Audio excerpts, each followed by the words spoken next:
Hello my lovely viewers, welcome back to my channel. আমি রূপা আর আপনারা দেখছেন রূপাস ট্রাভেল স্টোরিজ। প্রতিটি বাঙালির মনের কোণে স্বপ্ন কাশ্মীর ঘুরতে যাওয়া, কিন্তু কিভাবে কখন যাওয়া যায় আর কত খরচ সেগুলো নিয়ে প্ল্যান করা হলো একটা ইম্পর্টেন্ট কাজ। আজ আমি আপনাদের দেখাবো আমরা কিভাবে আমাদের ট্যুরটি সাজিয়েছিলাম, আর দেখাবো কাশ্মীরের প্রাণকেন্দ্র লালচকের কিছু অংশ, আর কাশ্মীর কিভাবে আমরা ঘুরেছি তার একটা সংক্ষিপ্ত বিবরণ, যার থেকে হয়তো আপনারাও পেতে পারেন কিছু সাজেশন। তাহলে দেখতে থাকুন ভিডিওটি শেষ পর্যন্ত।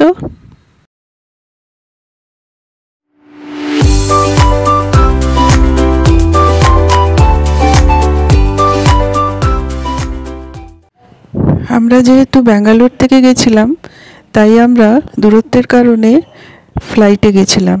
ট্রেনে গেলে মিনিমাম 3 দিন সময় তো লাগেই, আর ফ্লাইটে লেগেছিল প্রায় 5 ঘন্টা মতো। ভায়া নিউ দিল্লি হয়ে আমরা শ্রীনগরে পৌঁছেছিলাম। ভাড়া পড়েছিল প্রায় 6 থেকে 8 হাজারের মধ্যে পার হেড। কলকাতার দিক থেকে যারা আসবেন তাদের হাওড়া থেকে যে সমস্ত ট্রেন আছে কাশ্মীর আসার জন্য তার সংক্ষিপ্ত বিবরণ আমি ডেসক্রিপশন বক্সে দিয়ে রাখলাম। সময়সূচির কোনো ভুল ত্রুটি থাকলে ক্ষমা প্রার্থনীয়। আপনারা অবশ্যই ওয়েবসাইটে গিয়ে চেক করে নেবেন। যদি বৈষ্ণোদেবী দর্শন করে কাশ্মীর ঘুরতে চান তাহলে সেক্ষেত্রে কাটরা থেকে শ্রীনগর অবধি বন্দে ভারত এক্সপ্রেস চালু হয়েছে। এই ট্রেনে গেলে ভারতের বিখ্যাত চেনাব রেল ব্রিজ আর বানিহাল টানেল দেখতে পাওয়া যায়। এছাড়াও অনেক ট্রেন রয়েছে শ্রীনগর যাওয়ার জন্য কাটরা থেকে।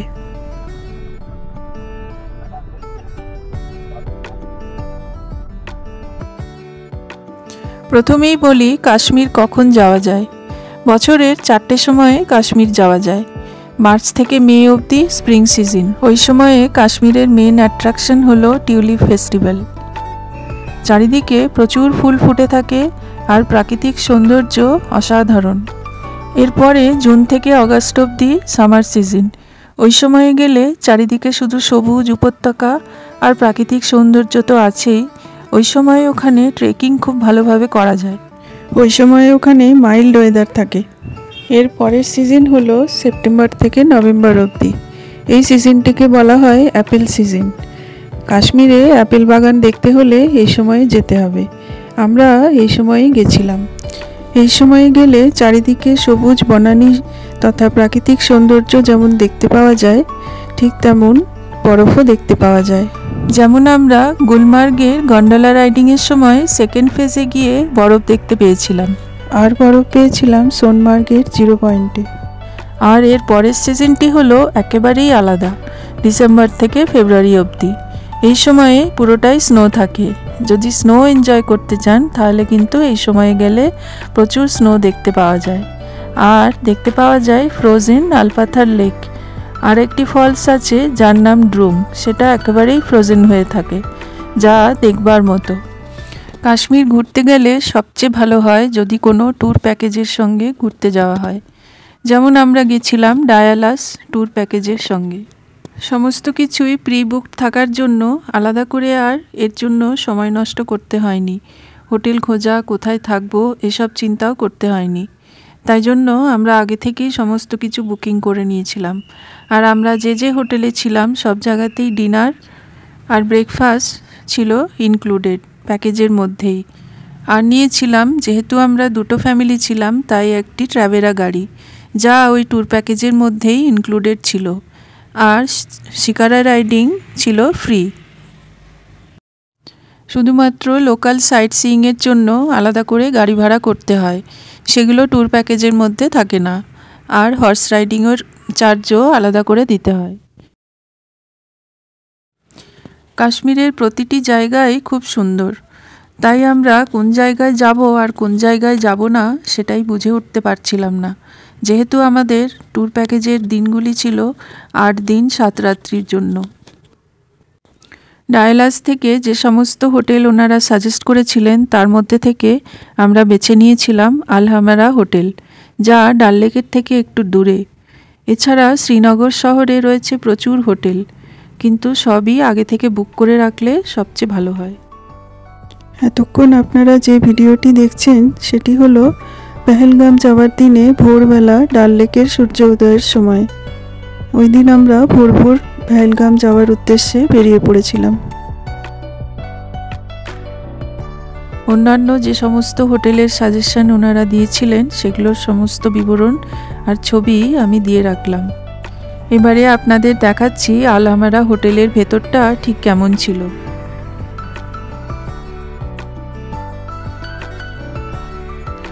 এই হোটেলটি খুবই পরিষ্কার পরিচ্ছন্ন এবং এখানকার খাওয়া দাওয়াও ছিল খুবই ভালো। এই হোটেলটি তাই হাইলি রেকমেন্ডেড। এখানে ভেজ নন ভেজ দুরকম খাবারই পাওয়া যায়।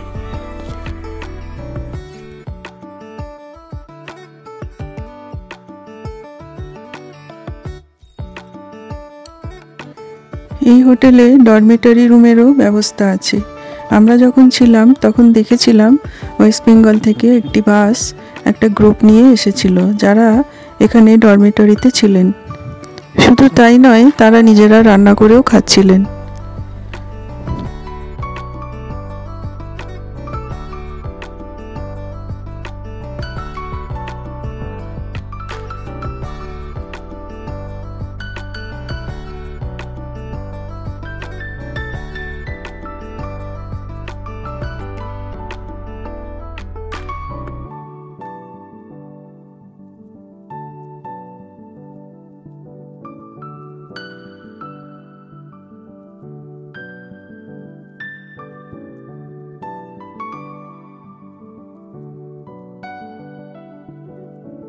এই হলো হোটেলের রিসেপশন।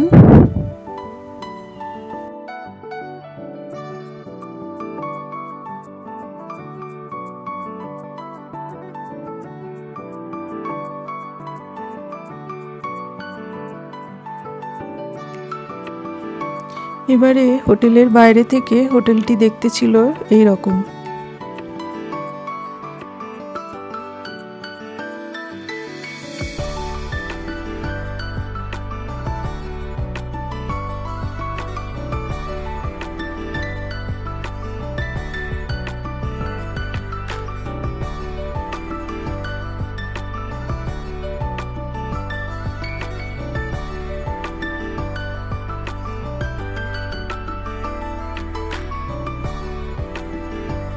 এই দেখুন হোটেলের সামনে এই ছোট্ট মেপেল ট্রিটা কত সুন্দর।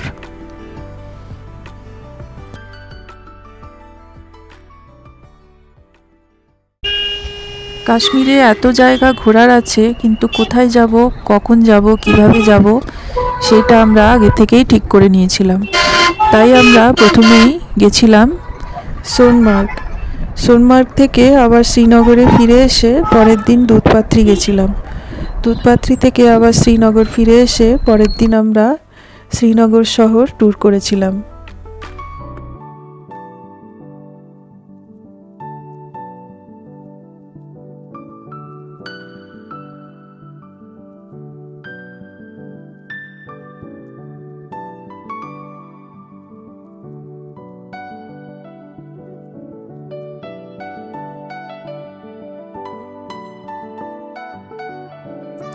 আমরা শ্রীনগর থেকে কোনো জায়গায় ঘুরতে গিয়ে ফেরার পথে আমরা কিছুটা সময় এই ডাল লেকে কাটিয়ে তারপর হোটেলে যেতাম। তাই আমরা ডাল লেকের সূর্যাস্ত, সূর্য উদয় এবং সন্ধেবেলার দৃশ্য সবটাই উপভোগ করতে পেরেছি। দুধপাত্রি থেকে আমরা তার পরের দিনে শ্রীনগর শহর ট্যুর করে আমরা গিয়েছিলাম গুলমার্গ। আর এই গুলমার্গে প্রধান আকর্ষণ হলো গন্ডোলা রাইড। এই গন্ডোলা রাইডিংয়ের এক্সপিরিয়েন্স আমাদের খুবই ভালো লেগেছিল। সবচেয়ে ইম্পর্টেন্ট জিনিস হলো এই গন্ডোলা রাইডিংয়ের বুকিং কিন্তু অনেক আগে থেকেই করে নিতে হয়, বলা যেতে পারে 2-3 মাস আগে থেকে, নাহলে কিন্তু এই টিকিট পাওয়া যায় না। আর যা অনলাইনে বুকিং করতে হয়, অনলাইনে কোথায় বুকিং করবেন তার সমস্ত ডিটেলস আমি ডেসক্রিপশন বক্সে দিয়ে রাখলাম। গুলমার্গ থেকে ফিরে সেই রাতটা শ্রীনগরে কাটিয়ে তার পরের দিন আমরা বেরিয়ে পড়েছিলাম পেহেলগামে। পেহেলগামের কোন হোটেলে কোথায় ছিলাম তার সাজেশনও ওনারা আমাদেরকে পাঠিয়েছিলেন। তার মধ্যে থেকে আমরা বেছে নিয়েছিলাম এই হোটেলটি, দি মর্নিং স্টার। চলুন এক ঝলক দেখে নেওয়া যাক হোটেলের ভেতরটি কেমন ছিল।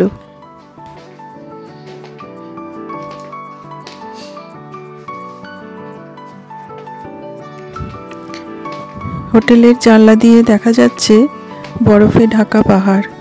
পেহেলগাম এত সুন্দর একটি জায়গা, হাতে সময় থাকলে 2 দিন অবশ্যই থাকতে পারেন আর চারিদিকের প্রাকৃতিক দৃশ্য উপভোগ করতে পারেন। চাঁদ দেখা যাচ্ছে।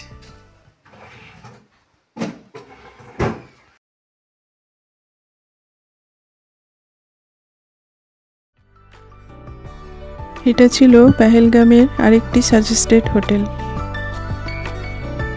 পেহেলগামে আমরা 2 দিন ঘোরার পরে আমরা ফিরে এলাম শ্রীনগরে এবং ছিলাম আমরা হাউসবোটে।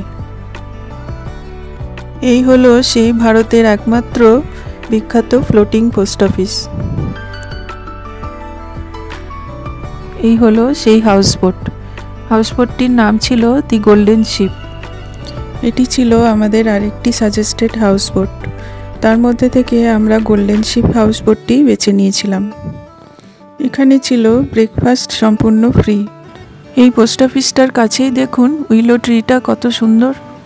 আর ডাল লেকের ঘাট থেকে হাউসবোট অবধি শিকারা রাইড আসা এবং যাওয়া দুটোই ছিল ফ্রি। হাউসবোটে থাকা এবং শিকারা রাইডিং দুটোই ছিল অসাধারণ অভিজ্ঞতা। এরপর আমাদের ছিল ফেরার পালা, কিন্তু কোনো বিশেষ কারণে ফ্লাইট ক্যান্সেল হওয়ায় আমাদেরকে আরও 2 দিন কাশ্মীরে স্টে করতে হয়েছিল। আর আমরা এয়ারপোর্টের কাছাকাছি এক হোটেলে 2 দিন ছিলাম।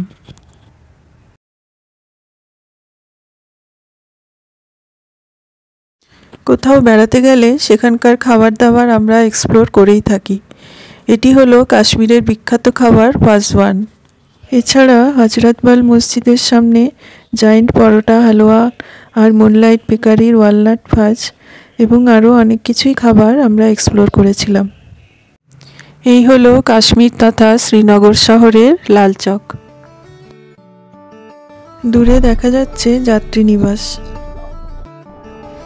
সন্ধেবেলা লাল চকে এরকম ট্রাইকালার লাইটিং দেখতে পাওয়া যায়। এই লাল চককে ঘিরে রয়েছে অনেক ইতিহাস, যা প্রতিটা ভারতবাসীর মনকে নাড়া দেয়। রাত্রিবেলা লাইটিংয়ে লাল চক এত সুন্দর লাগছিল, যা আমি ভিডিও ক্যাপচার করার চেষ্টা করেছি। আর কাশ্মীরে কম খরচে থাকার জন্য এই লাল চকেই রয়েছে যাত্রী নিবাস, যা একটু আগেই আপনাদের দেখালাম।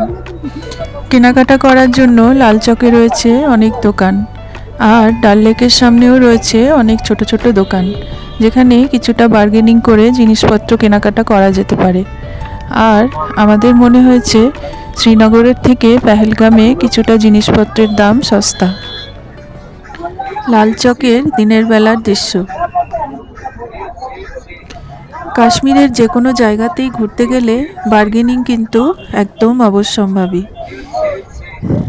তা হর্স রাইডিং হোক বা ট্যাক্সি বুকিং হোক বা যে কোনো কিছু কেনাকাটাই হোক, বার্গেনিং কিন্তু মাস্ট। শুধু কাশ্মীর বলেই নয়, হয়তো সমস্ত ট্যুরিস্ট স্পটের জন্যই এই কথাটা প্রযোজ্য। আর সবথেকে ইম্পর্টেন্ট কথা হলো যে যতই বলুক না কেন, কম খরচে কাশ্মীর ঘোরা কিন্তু সম্ভব নয়। তাহলে কিন্তু সমস্ত জায়গা ঘুরে এনজয় করা যাবে না। কাশ্মীর ঘুরতে গেলে অবশ্যই একটু খরচা করতেই হবে। যেমন কাশ্মীরের কিছু কিছু জায়গা ঘোড়ায় করে যাওয়া ছাড়া সম্ভব নয়, আর লোকাল সাইট সিইং করতে গেলে আলাদা করে ইউনিয়ন ট্যাক্সি বুকিং করতে হয়, যেগুলো ট্যুর প্যাকেজের মধ্যে ইনক্লুডেড থাকে না। আর পিক সিজনে সব কিছুই এখানে দাম বেড়ে যায়।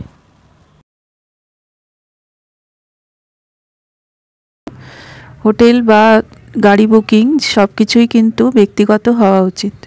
সবশেষে এটাই বলবো, যতই খরচা হোক না কেন, কাশ্মীর ঘুরে এসে এটাই মনে হয় I am very lucky person that I have visited in Kashmir. একেবারে বলা যায় পয়সা বসুল। হয়তো সুযোগ পেলে আবার কখনো যাব কাশ্মীর। আমরা যতদিন কাশ্মীরে ছিলাম, কাশ্মীরি মানুষদের আতিথেয়তা এবং ব্যবহার আমাদের খুবই ভালো লেগেছিল। যদিও সম্প্রতি সন্ত্রাসবাদী ঘটনা মানুষের মন ভেঙে দেওয়ার জন্য যথেষ্ট।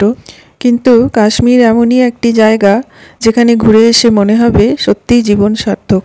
আমার আজকের ভিডিও আপনাদের কেমন লাগলো আমাকে কমেন্ট বক্সে অবশ্যই জানাবেন। আর ভালো লাগলে চ্যানেলটি সাবস্ক্রাইব করার অনুরোধ রইল। আর যারা আগে আমার চ্যানেলটি সাবস্ক্রাইব করেছেন তাদেরকে অসংখ্য ধন্যবাদ।